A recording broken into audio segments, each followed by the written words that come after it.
আসসালামু আলাইকুম গাইস। আজকে চলে আসছি ঝাল রোস্ট রান্না নিয়ে।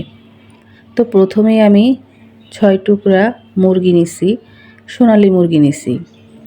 তো এখানে আমি হলুদ আর লবণ দিয়ে প্রথমে মাখিয়ে নিব।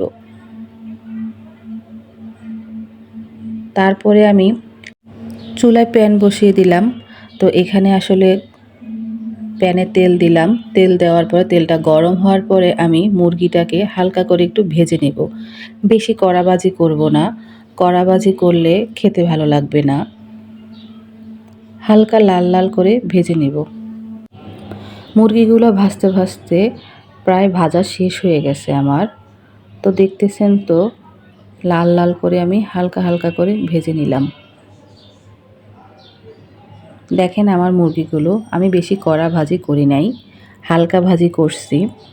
তো আমার রান্নাটা আজকে আমি কমপ্লিট করব রাঁধুনির রেডিমিক্স রোস্টের মশলা দিয়ে। তো এখানে আমি ৬ পিস সোনালী মুরগির পিস নিছি। তো এখানে আমি পেঁয়াজ আগে বেরেস্তার জন্য কিছুটা পেঁয়াজ ভেজে নিব। তো দেখেন আমি এখানে ১.৫ কাপের মতো পেঁয়াজ ভেজে নিছি বেরেস্তা করার জন্য।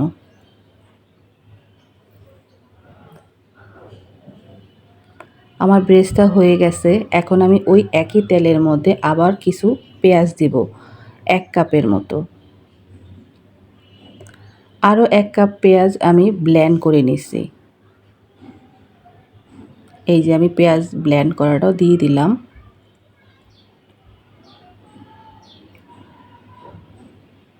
তারপরে দিছি আমি আদা রসুন পেস্ট। এখানে আমি বাদাম আর নারিকেল দুইটার পেস্টই ব্যবহার করছি, কিন্তু আমি ওইটা দেখাই নাই, কারণ অনেকেই বাদাম আর নারিকেলটা খেতে পারে না, বলে যে গ্যাস হয়। তো এই জন্য আমি টক দই আর টমেটো সসটা দেখাচ্ছি।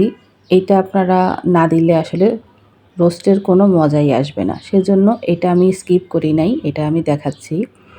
এখানে আমি ৩ টুকরা তেজপাতা, ৩ টুকরা দারচিনি, ৩ টুকরা ৪ টুকরার মতো এলাচি, ৪টার মতো লবঙ্গ দিছি। আর পুরো ১ প্যাকেট রোস্টের মশলা আমার দরকার হবে না, কারণ আমি ৬ পিস নিছি। তো আমি ৩-এর ১ অংশ রেখে বাকি ২ অংশ দিয়ে দিছি। এখন আমি এটাকে কষাবো।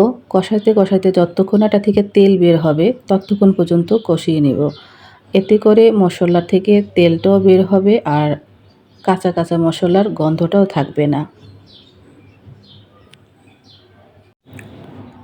তো কিছুক্ষণ নাড়াচাড়া করতে করতে আমার মশলা থেকে অলরেডি তেল বের হওয়া শুরু করে দিছে। এখন আমি এখানে সেই ৬ পিস মুরগির মাংসটা ভেজে রাখাটা দিয়ে কিছুক্ষণ কষিয়ে নেব। তবে ঢেকে ঢেকে কষতে হবে, তা না হলে এটা ভালো লাগবে না। আমি নিজেও এটা ঢেকে ঢেকেই কষছি। আপনারাও চেষ্টা করবেন ঢেকে ঢেকে করা, তবে বেশি নাড়াচাড়া করাও যাবে না। ঢেকে দিলে হবে যে মশলাটা দিয়ে তাড়াতাড়ি কষানো হয়ে যাবে। আর না হয় আপনার সোনালী মুরগিটা এমনিতে একটু নরম নরম থাকে, তো মাংসটা পুরো খুলে যাবে, খেতে ভালো লাগবে না। ভিডিওটা না টেনে দেখার অনুরোধ রইল। এই যে আমি ঢেকে ঢেকেই আপনার মাংসটা কষিয়ে নিচ্ছি। একটু ভালো করে খেয়াল করলেই দেখবেন।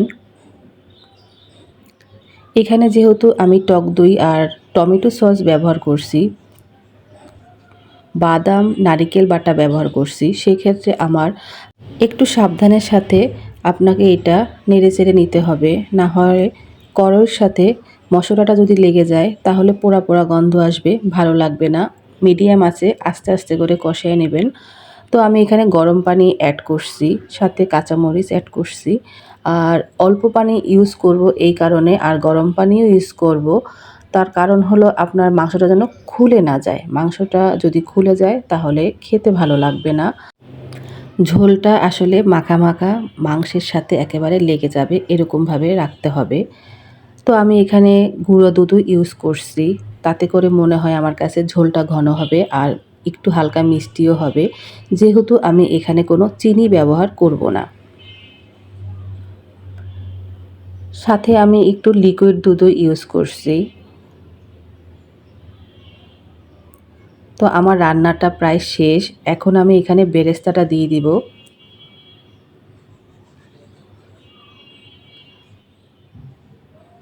বেরেস্তাটা দেওয়ার পরে দেখতে খুব লোভনীয় লাগছে। আর সাথে এখানে আমি 2 টেবিল চামচের মতো ঘিও দিয়ে দিলাম, এতে ফ্লেভারটাও ভালো আসবে। এখন একটু ঢেকে দিব, যাতে করে আমার ঘিয়ের ফ্লেভারটা সব মাংসের মধ্যে মিশে যায়। এই যে দেখেন আমার রান্না হয়ে গেছে অলরেডি, আর ঝোলটাও একেবারে মাখা মাখা হয়ে গেছে। ঠান্ডা হলে আরও ঝোলটা কমে যাবে। তো আমার রান্না ভালো লাগলে আর আমার চ্যানেলটাকে ভালোবেসে অবশ্যই সাবস্ক্রাইব করবেন, কমেন্ট করে জানাবেন। আল্লাহ হাফেজ।